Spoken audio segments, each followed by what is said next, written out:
This is the Capitol Rundown. The Republican Party is changing. The Republican Party now has an isolationist wing that doesn't believe in American leadership in the world. It protects doctors, it protects women, it protects unborn children. So I want to understand kind of what we could get done, but I'm always eager to see if we can improve a system. It's all straight ahead. The Capitol Rundown starts now. Good morning and thanks for joining us. I'm Siobhan Klepfer. From local to presidential politics, a lot happened in Michigan this past week, so let's get you caught up. Our first story involves former President Donald Trump being named an unindicted co-conspirator in an alleged plan to claim Michigan's electoral votes in 2020. Authorities say more than a dozen Republicans sent certificates to Congress falsely declaring they were electors and that Mr. Trump was the winner of the 2020 election in the state. Michigan Attorney General Dana Nessel said the scheme was hatched in the basement of the state Republican Party headquarters. Mr. Trump, his former staffer Mark Meadows, and Rudy Giuliani were also named during a hearing on Wednesday to see if there's enough evidence to go to trial.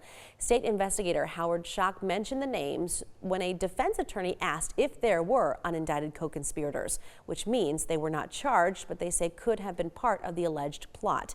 A Trump campaign spokesperson says the Michigan case is, quote, an ongoing witch hunt. And speaking of the former president, Mr. Trump was in a New York City courtroom all last week for his election interference trial. The presumptive Republican nominee for president faces 34 felony counts of falsifying business records. Our Washington, D.C. correspondent Jesse Tenor reports on what happened inside the courtroom. There is no case here. In testimony Thursday, the ex-publisher of the National Enquirer tied former President Trump to payments to buy, then kill negative stories about him ahead of the 2016 election. David Pecker told jurors he believes Trump was aware of the agreement. This case isn't formally branded as a conspiracy case, but in many ways that's what it is. David Super, a Georgetown law professor, says Pecker's testimony early on is important. That, I think, makes it much harder for Mr. Trump to claim that this is a mischaracterization of his money or that he didn't understand what was being done. Prosecutors accused Trump of illegally hiding hush money payments to adult film star Stormy Daniels. But Trump's defense argues the money was legal. This is just a political witch hunt. Trump insists the case is a Democratic conspiracy to keep him off the campaign trail. But I guess based on what I'm looking at, it's driving up my poll numbers, not driving them down. Before heading to court Thursday, Trump visited construction workers for a campaign stop. We have a good chance of winning New York, in my opinion. Nationally, a new Quinnipiac poll has Trump and President Biden in a dead heat. In Washington, I'm Jesse Tenor. Mr. Trump is returning to Michigan this week for another rally in the community of Freeland. Meanwhile, Vice President Kamala Harris will be in Detroit the week of May 6th as part of the Biden administration's Economic Opportunity Tour. Well, coming up next year on the Capitol Rundown, aid for Ukraine and other parts of a massive aid package passed into law this past week, and Republicans were divided on support. That story and a lot more when the Capitol Rundown returns.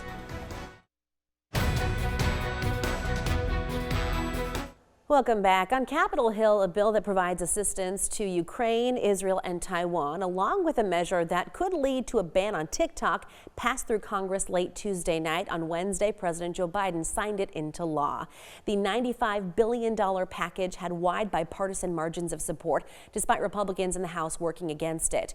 After an unexpected turn from conservative House Speaker Mike Johnson, the House approved the legislation the weekend before. And it's an investment in our own security. Because when our allies are stronger, and I want to make this point again and again, when our allies are stronger, we are stronger.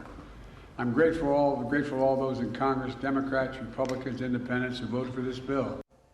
The package includes more than $60 billion in aid for Ukraine, about $26 billion to support Israel, along with humanitarian aid for Gaza, and $8 billion for allies in the Indo-Pacific. The legislation also features provisions to allow the sale of frozen assets of Russian oligarchs and a measure that could ban TikTok if it is not sold within a year. This is not concerns about Americans using TikTok. This is about PRC ownership, right? This is about the control of TikTok. And so I want to be super, super clear. And so that's what members of Congress moved forward with. That's what we supported. So we wanted to see a divestment. We wanted to see it being sold. And we do not seek a ban. That is not what this bill is about, or this now law is about. Well, as you heard, that aid package met with resistance from the far right wing of the Republican Party on the subject of helping Ukraine defend itself from Russia. But not every Republican feels the same. The organization called Republicans for Ukraine recently released a report card for the party's congresspeople. They gave each one a letter grade that they say is based on the representatives' track record of Ukraine support and how they voted on the recent aid package. Yeah, Republicans have always stood for supporting democracy at home and abroad, supporting our democratic allies, especially against authoritarian invasions like the one that Vladimir Putin is conducting in Ukraine right now. And unfortunately, the Republican Party is changing. The Republican Party now has an isolationist wing that doesn't believe in American leadership in the world. The Republican Party has fundamentally changed under the leadership of Donald Trump. And with his America First isolationism, there is now a split and a rift, not only at the voting base level with voters, but also in Congress with Republicans who do not believe in American leadership in the world anymore. John Conway with Republicans for Ukraine says some of Michigan's Republican delegation to Capitol Hill scored well and others were given failing grades. He also says Michigan voters are paying attention. And so there are Republican voters who still remember the values of the old Republican Party, want the Republican Party to once again be a leader in the world and fight for democracy and freedom. And so I think there are many voters, not only in the state of Michigan, but across the country, who want the Republican Party to be fighting back against Vladimir Putin. And this report card sets the record straight for those voters so they can understand where their representative stands on fighting back against Vladimir Putin in Ukraine. Republicans for Ukraine gave Congressman John Moolenaar an F, along with Representative Lisa McClain. Representative Jack Bergman was given a D, as well as Congressman Bill Huizenga. Congressman Tim Walberg had a B, and Congressman John James was given an A. And you can see the full report card and the criteria at gopforukraine.com.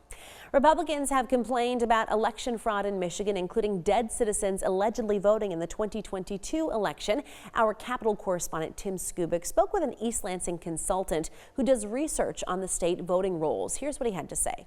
After President-elect Joe Biden was declared the winner in 2020 during that election, Republican candidate Donald Trump immediately went to work to discredit the outcome of the election, and his followers joined in. In the House of Representatives, there was a hearing on all this involving Michigan Secretary of State Jocelyn Benson, who was accused of allowing dead people on the voter registration rolls. But her office explained there was a risk of violating federal law if some of those dead names were improperly removed. This group, that claims to be nonpartisan, filed a federal lawsuit against the secretary on the alleged dead voting allegations in Michigan. On our list of deceased registrants, nearly 4,000 individuals died at least 2 decades ago. Michigan is failing to remove deceased registrants from the rolls so badly that generations of families are remaining on the voter rolls. For some 50 years in our town, East Lansing election consultant Mark Grebner has pawed through the state's voting files. And as for that Republican charge involving dead voters, he says this about that. All of their claims about vote fraud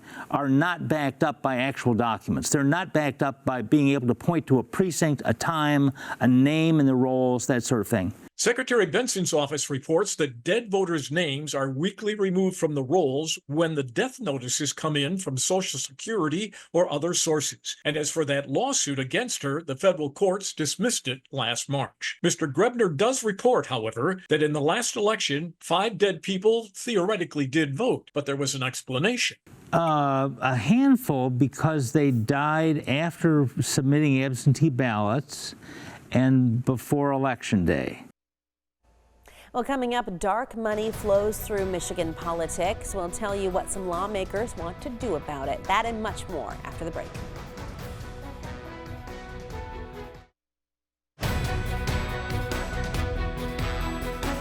Welcome back. At the state capitol lawn on Wednesday, advocates joined together in a rally to keep regulated corporations and potential government contractors from donating to politicians. The newly formed Taking Back Our Power coalition called for accountability from lawmakers. This rally followed the recent charges brought against former Michigan House Speaker Lee Chatfield by Attorney General Dana Nessel, alleging misuse of political funds.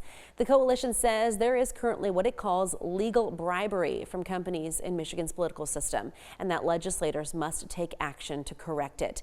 They've already introduced 2 utility-focused bills in the House of Representatives that are stalling. Some allege the lawmakers don't want the money to stop. We've been trying so hard to get accountability for these corporations and getting smaller bills, but nothing will get passed because of the political contributions that we're seeing. Politicians are being paid off. I mean, some of them are really fighting the good fight, but it's not enough. And so that's why we're starting with this, Taking Back Our Power, so we can see the rest of the changes we want to see after that. According to the proposed bills, any corporation that decides to make donations in spite of this regulation would face a fine of 5 to 10 times the amount of their contribution, and that's if the bills become law. Democrats in the state house are pushing for legislation to help address dark money in Lansing politics, but critics say it only addresses part of the problem, and that's because the bill does not include a mandate for lawmakers to disclose who their donors are and how much they're giving. Democratic State Representative Julie Brixey says the proposal will mandate lawmakers to disclose their affiliation with sources of unreported money, but that's different than disclosing who the sources are and how much they're giving. Governor Gretchen Whitmer, who has a dark money account of $12 million, had this to say. Governor, would you support having this full disclosure on all the money in those accounts? Well, I would have to, this is a random concept we're talking about at this moment. So I want to understand kind of what we could get done, but I'm always eager to see if we can improve a system so that people can have a better idea of what's really going on. Well, coming up next here on the Capitol Rundown, our Capitol correspondent Tim Skubic will be here, and he's going to tell us more about that dark money story and other Michigan political news right after the break.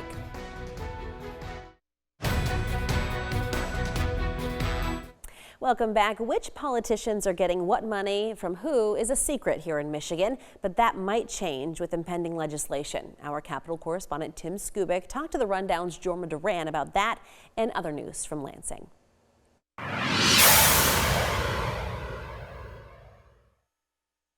It's time to get updated politically here in the state of Michigan, and nobody better than this guy right here, Tim Skubic, to help us out. Tim, Governor Gretchen Whitmer says she's interested in getting something done on disclosing dark money connections to Michigan politicians, but the Democrats are not including a requirement to reveal donor names and dollar amounts. So what's the thinking there? The Governor Whitmer checked in on this. She has an account, by the way, of dark money to the tune of $13 million.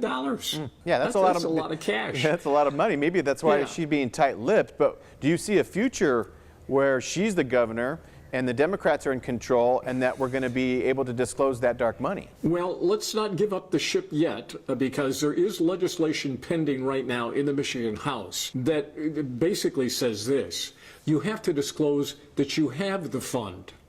Which is not even a half a loaf. In fact, it's not even the piece of bread on the end, all right? But I think will be a movement to try to get the donors and the amount of cash. It's not over yet. We've got a ways to go. The governor says that given the climate that we have right now, given the Speaker Lee Chatfield problem with this very fund, it could create the climate where something gets done, but they're not there yet. The governor has not signed off. And to even add more to the story, the governor on her own has created a not a fund, but a office in which she can funnel money which would not be covered by this legislation. So there's a lot of moving parts, and a lot of the critics of government say the parts need to be oiled. Yeah, absolutely. Well, staying with the governor, she'll be at the NFL draft in Detroit on Saturday and plans to sign a major piece of legislation to get more AEDs in high schools. What else does this signing entail? So this legislation makes it mandatory that at all sporting events that the AED equipment be there, and more importantly, the legislation says, and this is a key part, the people need to have training on how to use it. The legislation, however, has been expanded to not just sporting events. Private schools will be included, but one of the flies in the ointment is this is a mandate that schools have to do this. And under state law, if you're going to mandate something, you have to pay for it. And so far, the lawmakers have not found out how much to pay and whether that money will be sent. But without the money, it can't be enacted. Well, coming up on the Capitol Rundown, the subject of abortion is back at the U.S. Supreme Court for the first time since Roe v. Wade was overturned. Our Washington correspondent will tell you what the justices asked about and when a decision can be expected. Stay tuned.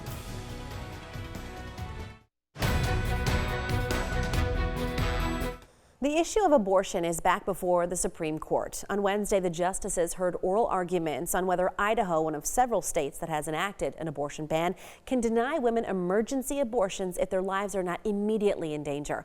Our Washington, D.C. correspondent Raquel Martin has the details. This is only the second time the Supreme Court has taken up an abortion case since they overturned Roe v. Wade. The case directly pits the Biden administration against Idaho's abortion ban.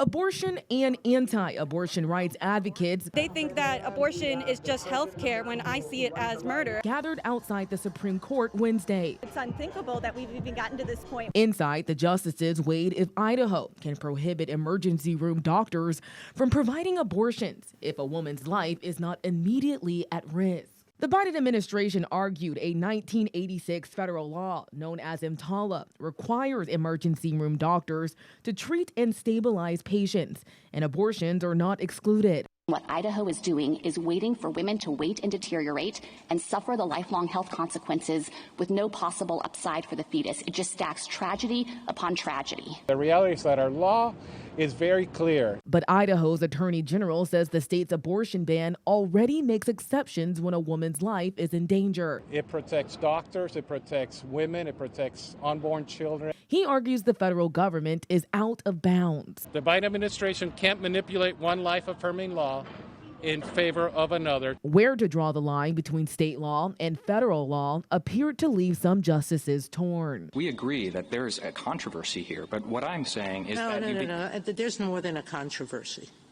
Some of the conservative justices also raised questions about how this could impact emergency care for pregnant women, but stopped short of indicating how they might rule on this. The Supreme Court is expected to hand down its decision in June.